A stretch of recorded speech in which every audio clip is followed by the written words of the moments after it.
Bismillahirrahmanirrahim. Assalamualaikum warahmatullahi wabarakatuh.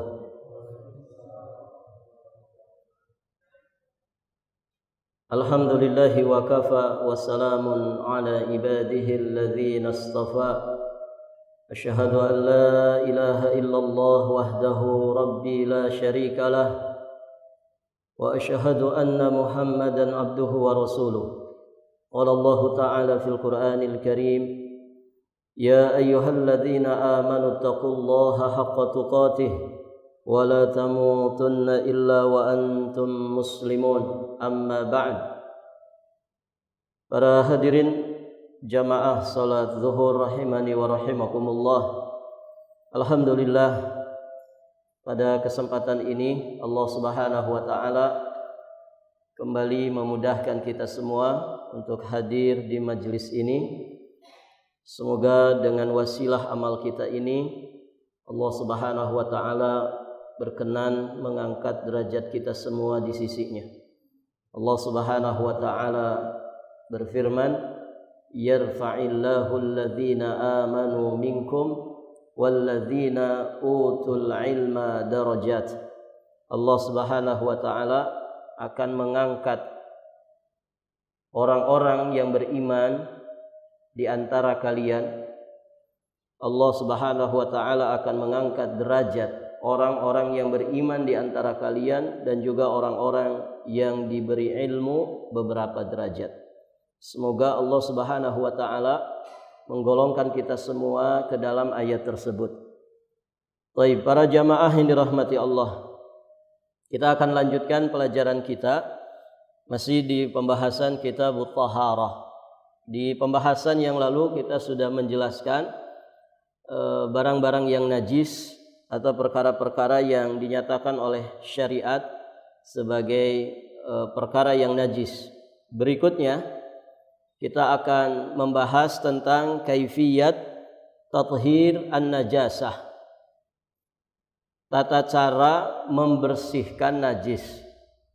Para jamaah yang dirahmati Allah, kalau di dalam menentukan sesuatu itu apakah najis ataukah tidak, kalau untuk menentukan satu barang itu najis ataukah tidak, satu zat apakah najis ataukah tidak, kita merujuknya kepada apa yang telah ditetapkan oleh syariat kita.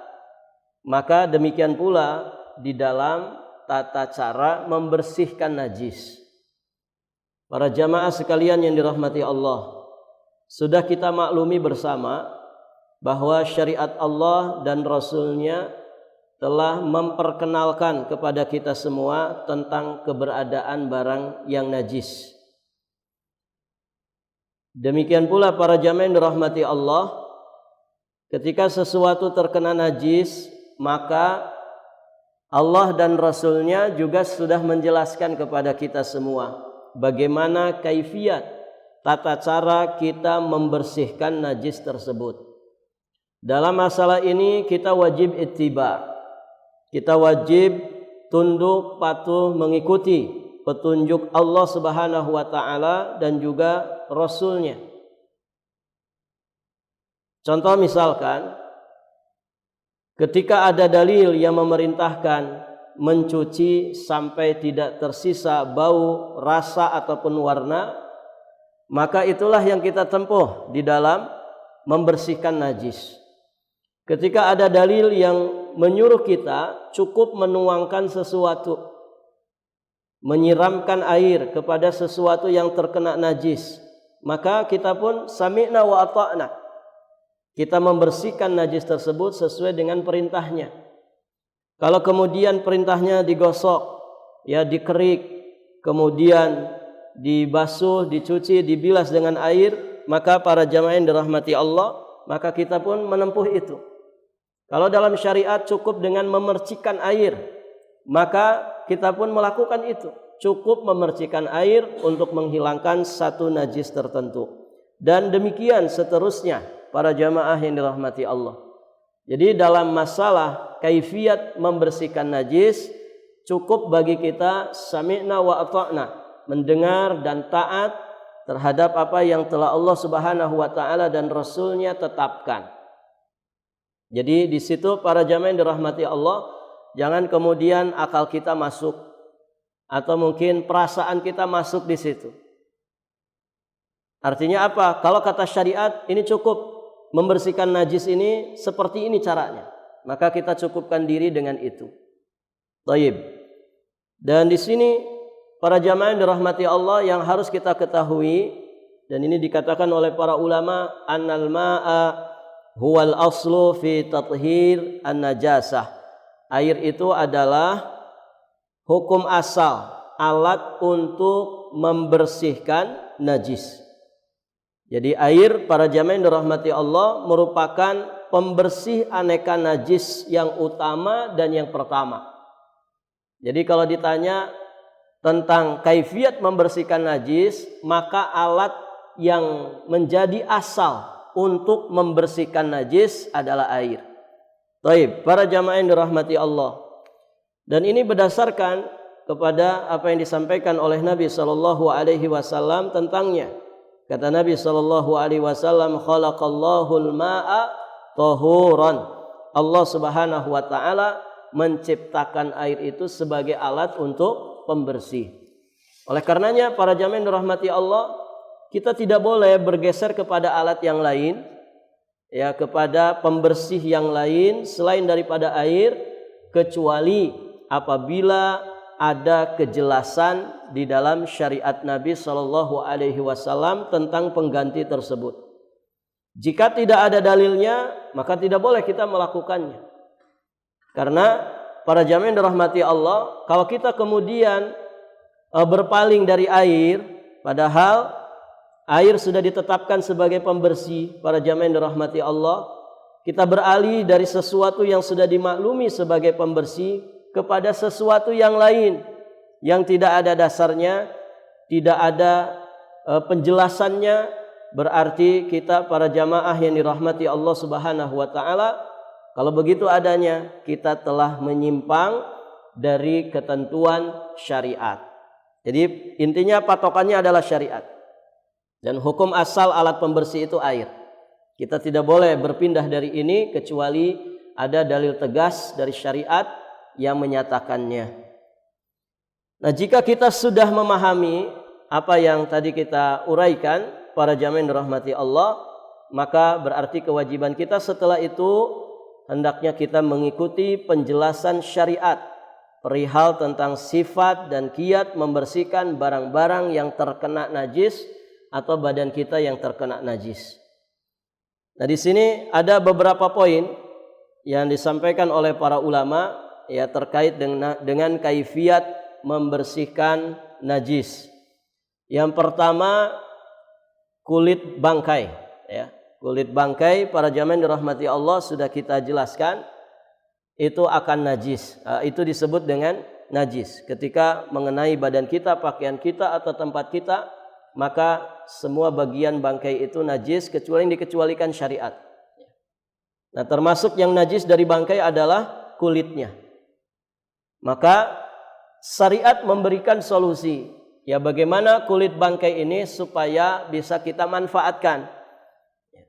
Hilang najis padanya, kemudian bisa kita manfaatkan. Nah, syariat memberikan solusi yakni dengan cara disamak. Jadi kulit bangkai akan menjadi suci ketika disamak. Disebutkan di dalam beberapa riwayat hadis, di antaranya adalah riwayat dari sahabat yang mulia Abdullah bin Abbas radhiyallahu taala anhuma. Beliau mengatakan, sami'tu Rasulullah sallallahu alaihi wasallam yaqul, aku mendengar Rasulullah sallallahu alaihi wasallam bersabda, ayyuma ihabin dubigha faqad tahura. Kata beliau, kata Nabi sallallahu alaihi wasallam, kulit apa saja yang disamak maka dia menjadi suci. Kulit apa saja yang disamak maka dia menjadi suci. Berarti mensucikan kulit bangkai, para jamaah yang dirahmati Allah, adalah dengan cara disamak. Dan disamak, para jamaah yang dirahmati Allah, tentu ini cara yang dikenal di kalangan umat manusia, ya. dengan kaifiat dan juga tata cara tertentu. Biasanya para jamaah yang dirahmati Allah menyamak kulit itu dengan menghilangkan fudul. Menghilangkan fudul yang ada pada kulit tersebut. Ya, fudul itu kata para ulama hal-hal yang melekat pada kulit tersebut yang bisa menjadikan si kulit itu busuk. Ya, seperti misalkan sisa-sisa darah, demikian pula lemak yang ada di permukaan kulit tersebut atau hal-hal yang lainnya yang menjadikan si kulit itu bisa busuk. Nah, cara menghilangkannya tentu dengan bahan-bahan, alat-alat dan juga tata cara yang diketahui ya terutama oleh orang-orang yang sering melakukan hal ini. Nah, biasanya para jamaah yang dirahmati Allah itu menggunakan sesuatu yang rasanya pahit, ya, sesuatu yang membuat sepet begitu ya. Bisa dari dedaunan para jamaah yang dirahmati Allah, daun salam gitu ya. Kalau yang tradisional itu daun akasia atau mungkin bahan-bahan cairan kimia tertentu yang dilakukan atau dipakai oleh manusia di zaman modern ini. Biasanya pakai garam yang tanpa yodium atau pakai soda kue atau jenis-jenis bahan-bahan yang lainnya yang biasa digunakan oleh manusia untuk menyamak kulit. Intinya kulit itu ketika disamak para jamaah yang dirahmati Allah maka berarti dia menjadi suci dari najis. Kemudian berikutnya cara membersihkan bejana yang dijilat anjing.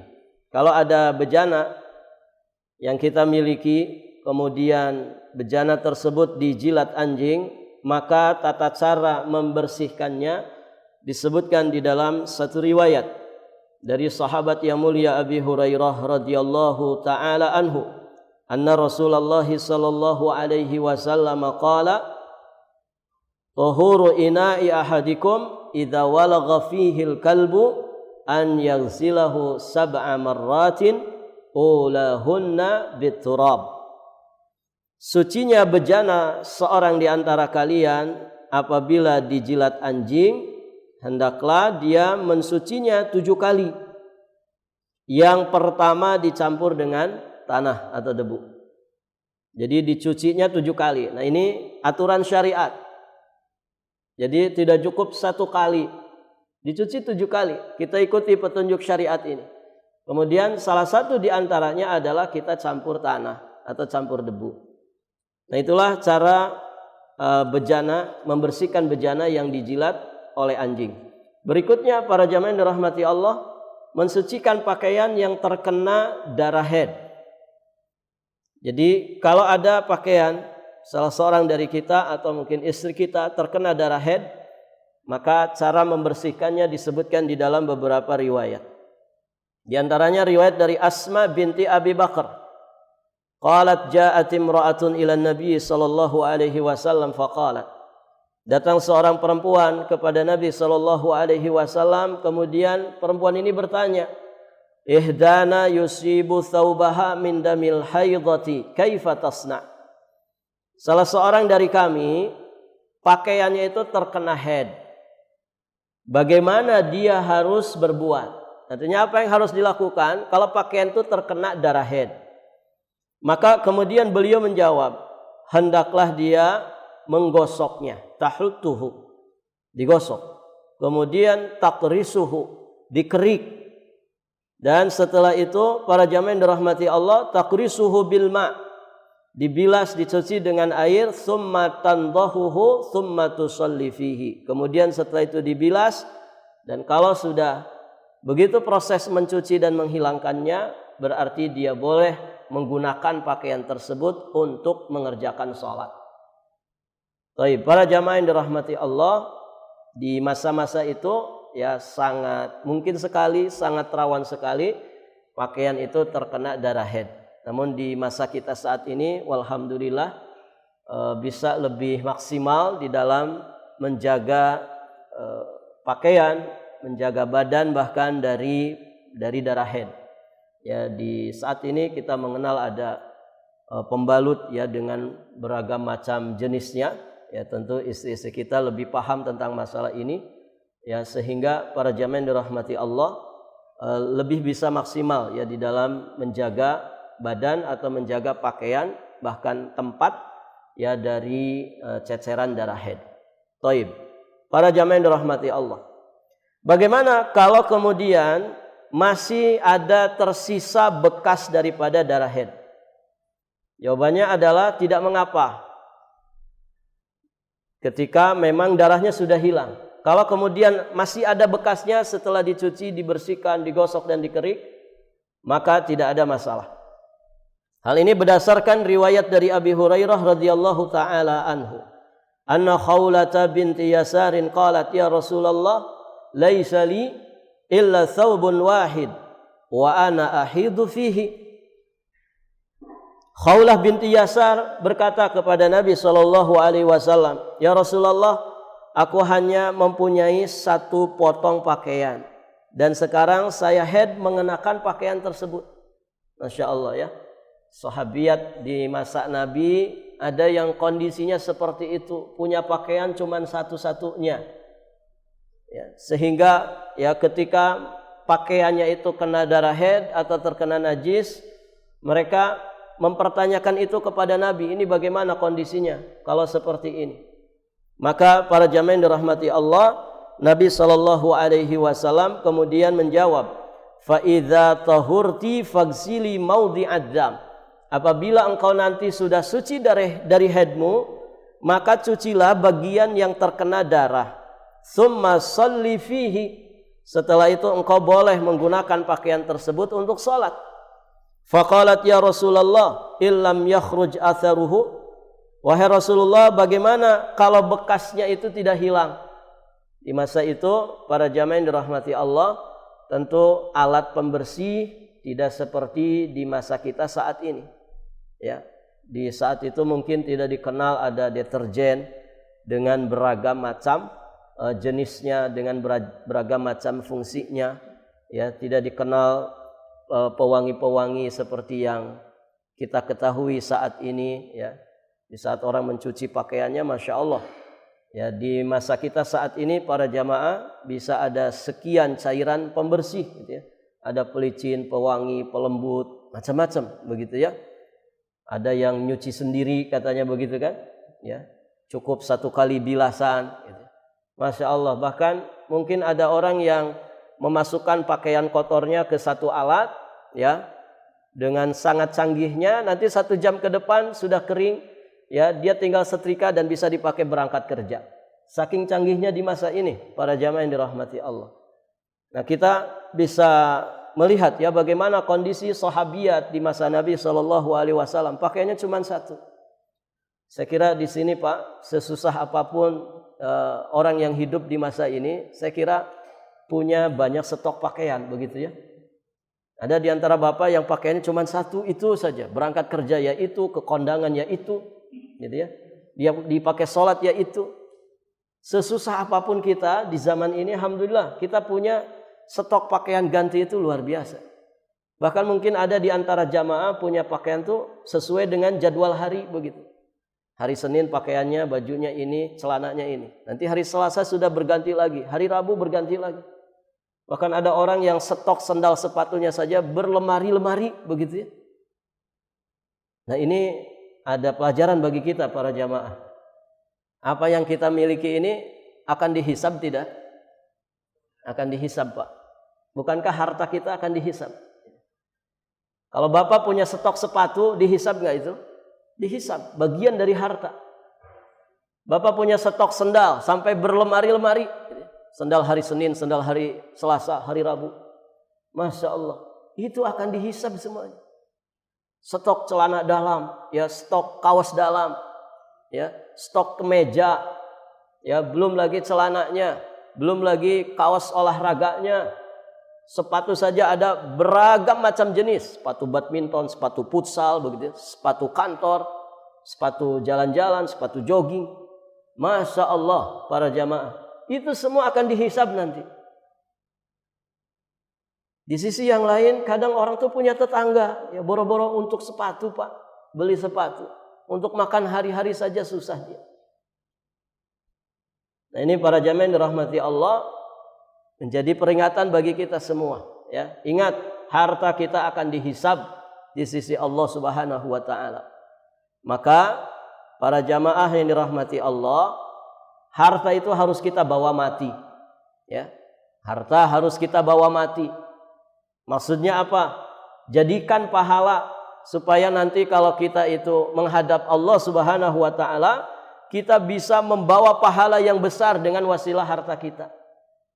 Jadilah seperti para sahabat yang mulia, yang ketika mereka diberi anugerah kekayaan, mereka tidak menyisakan sedikit pun untuk diri mereka sendiri. Jadi ketika dapat disalurkan, Karena pada dasarnya yang kita butuhkan tuh nggak banyak, Pak. Yang kita butuhkan itu tidak banyak. Jadi kalau orang stoknya sampai lebih dari 1, nah ini kebanyakan. Yang kita butuhkan itu sedikit saja. Bapak sekaya apapun, segede apapun penghasilan gaji Bapak sebulan, yang dipakai makan sehari berapa kali, Pak? Ada orang kaya makannya 10 kali. Kenapa, Pak? Makannya 10 kali, kan orang kaya gitu. Enggak ada, tetap saja 3 kali. Bahkan banyak orang kaya yang makannya lebih kurang dari itu. Enggak bisa makan banyak. Ada orang Masya Allah Pak punya restoran di berbagai macam kota gitu. Cabangnya di berbagai macam kota. Tapi ternyata para jamaah yang dirahmati Allah, dia diuji dengan satu penyakit yang dia tidak bisa makan. Tidak bisa makan sembarangan. Kalau makan harus suntik dulu gitu. Baru bisa makan, itu pun ditakar. Ternyata para jamaah ya, yang dia berambisi ingin mendapatkannya saat ini, dia pengen bisa makan dengan enak di restoran. Jadi restorannya yang banyak itu tidak bisa dinikmati gitu ya. Ternyata makan di restoran diangan-angankan oleh pemilik restoran. Dianya sendiri nggak bisa menikmati. Nah artinya apa para jamaah yang dirahmati Allah? Bagaimana harta yang kita miliki itu kita infakkan di jalan Allah. Untuk kita sekadarnya saja, sebutuhnya saja. Karena kebutuhan kita itu tidak banyak. Yang sering melampaui kebutuhan itu keinginan. Ya, manusia itu keinginannya melampaui kebutuhannya, bahkan melampaui usianya. Nah, itu para jamaah yang dirahmati Allah. Para sahabat yang mulia ini jadi teladan kita semua. Banyak di antara mereka yang kaya raya para jamaah, tapi hidup mereka tetap bersahaja. Kenapa? Karena harta mereka keluarkan di jalan Allah Subhanahu wa taala. Begitulah seharusnya kita. Ya, kita dapat harta, kita dapat sesuatu dari anugerah Allah Subhanahu wa taala, langsung disalurkan di jalan Allah supaya enggak berat nanti di hadapan Allah. Ini kan beban berat nanti hisabnya. Harta itu kan 2 pertanyaannya, dari mana ke mana? Dari mana engkau dapatkan harta itu, kemudian ke mana engkau salurkan? Nah ini yang harus dipersiapkan. Bapak kalau punya mobil 3 di rumah, itu siapkan 6 pertanyaan. Siapkan 6 pertanyaan. Dari mana itu? Kemudian untuk apa digunakan?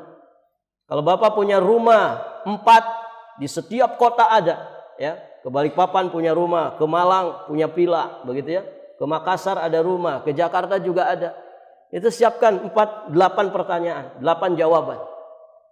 Karena satu harta akan ditanya.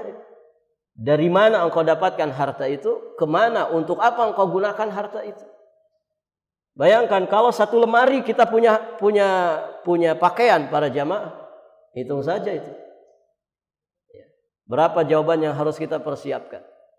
Makanya kan ada ya riwayat hadis dari Nabi. Orang kaya itu kalaupun masuk surga rada lambat, Pak. Kenapa? Karena terlalu banyak hisabnya. Ya. Ini bukan sedang memotivasi kalau gitu Ustaz jadi orang miskin saja. Enggak. Bukan itu maksudnya. Tapi bagaimana orang itu bijaksana ya menyikapi harta kekayaan yang Allah titipkan. Ya. Karena memang kita ini harus selalu dapat peringatan. Kita jadi orang miskin harus diingatkan. Kita jadi orang kaya juga harus diingatkan. Fadzakir fa inna dzikra tanfa'ul mu'minin. Berikanlah peringatan karena peringatan itu bermanfaat untuk orang-orang beriman. Baik, para jamaah yang dirahmati Allah. Lihat ini sahabiat. Punya baju cuma satu. Ya. Ini bagaimana saya pakai, ya, dipakai untuk ketika saya dalam kondisi haid. Maka bagaimana? Meminta solusi kepada Nabi. Akhirnya kata Nabi SAW, cukup cuci bagian yang terkena darah. Setelah itu maka engkau boleh sholat menggunakan pakaian tersebut. Kalau bekasnya tidak hilang bagaimana? Maka kata Nabi SAW, ya, yakfikil ma, cukuplah cucian dengan air tadi bagimu. Wala yadurruka atharuhu, ya, sedangkan bekasnya itu tidak membahayakan sholatmu. Ya, artinya kalau masih berbekas pun selama sudah dicuci dengan air, ya, dan hilang darahnya, maka para jamaah yang dirahmati Allah itu sudah dinyatakan suci secara syariat walaupun bekasnya masih ada. Nah, di masa kita saat ini para jamaah, noda-noda bekas yang membandel seperti itu kan sudah mudah, ya, mudah ditangani. Ya, ada cairan apa namanya, Pak? Pemutih begitu, ya. Supaya putih, menghilangkan noda, ya, cuman dioles, kan digosok dikit, noda sebandel apapun akan mudah hilang.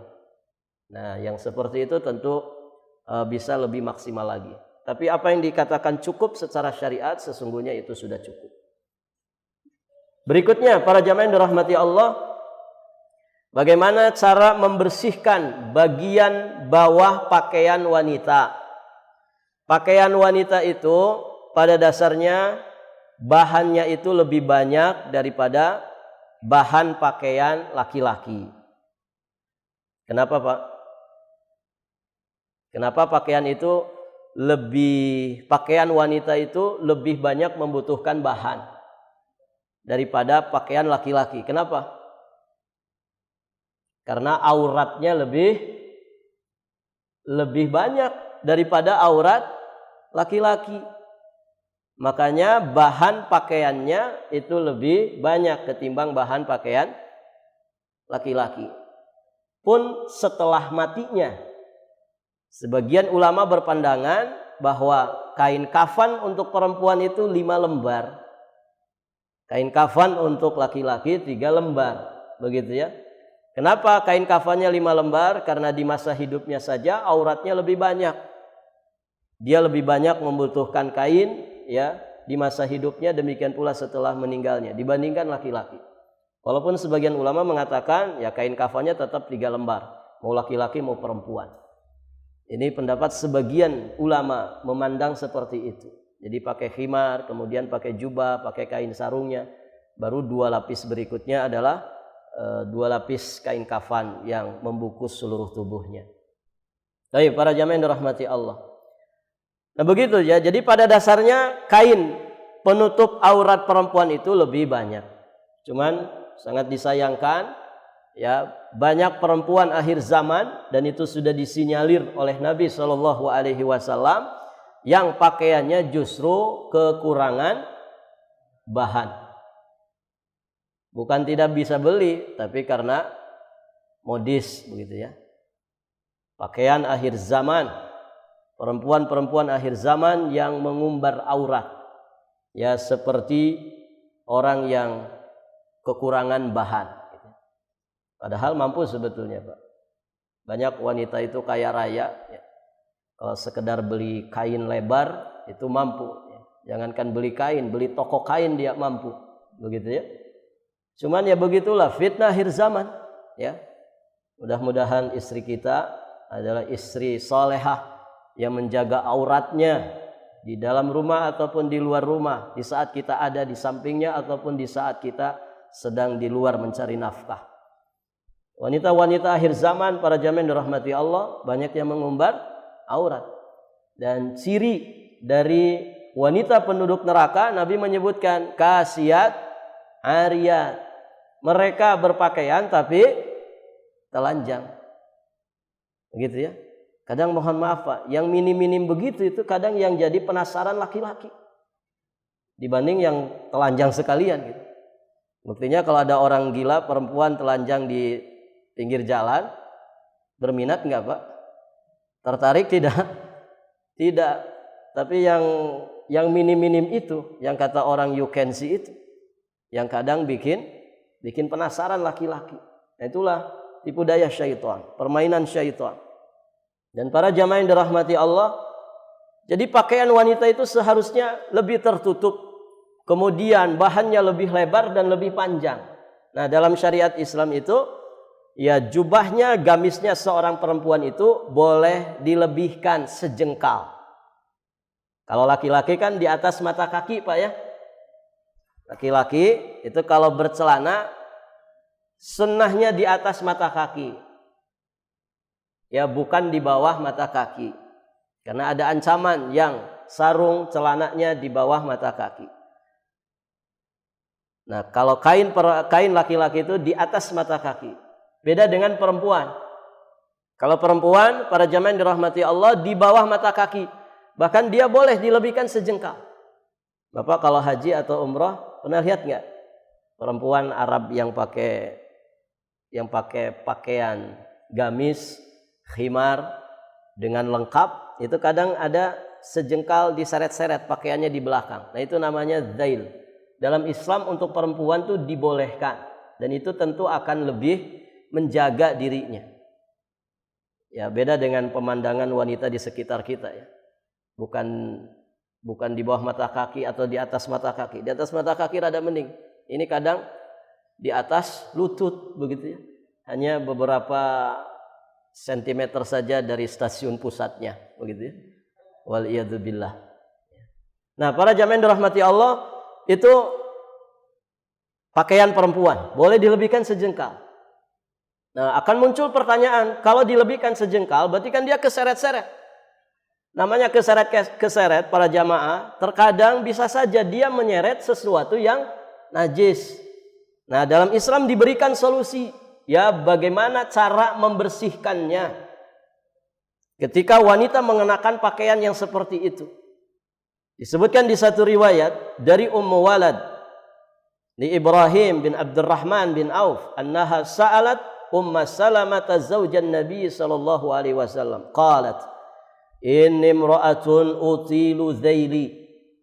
Dari ibu putranya Ibrahim bin Abdurrahman bin Auf, bahwasanya beliau pernah bertanya kepada Ummu Salamah, salah satu dari istri Nabi sallallahu alaihi wasallam. Beliau bertanya, inni imra'atun utilu zaili, sesungguhnya aku ini seorang perempuan yang memanjangkan pakaian belakangku. Jadi pakaian bawahnya itu dipanjangkan, zail namanya.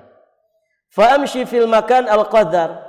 Tentu aku berjalan, bisa saja berjalan di tempat-tempat yang kotor, yang mungkin di situ ada najis, ya menyapu, mohon maaf misalkan kotoran kucing, begitu ya. Faqalat Ummu Salamah, maka berkatalah Ummu Salamah, qala Nabi sallallahu alaihi wasallam, beliau menukil apa yang disabdakan Nabi, yutahhiruhu ma ba'dahu. Sapuan pakaian tersebut ke tanah berikutnya yang suci, maka itu adalah pembersihnya. Jadi begitu para jamaah. Jadi misalkan kalau istri bapak pakai pakaiannya seperti itu, ada zailnya, kemudian menyapu satu barang najis di situ, dan ketahuan, ternyata itu ada najis, tadi kesapu sama pakaian saya. Maka caranya adalah berjalan saja setelah itu di tanah yang suci. Maka sapuan berikutnya yang menyapu tanah suci itu alat pembersihnya. Dan setelah itu pakaiannya boleh dipakai untuk sholat. Nah, ini hukum syariat. Syariat menetapkan seperti itu. Karena sesuatu itu dinyatakan kotor, ya dinyatakan najis ketika dipandang kotor oleh syariat. Bukan oleh akal manusia. Kalau oleh akal manusia mungkin gimana ya, rasanya risih. Itu kalau bicara akal.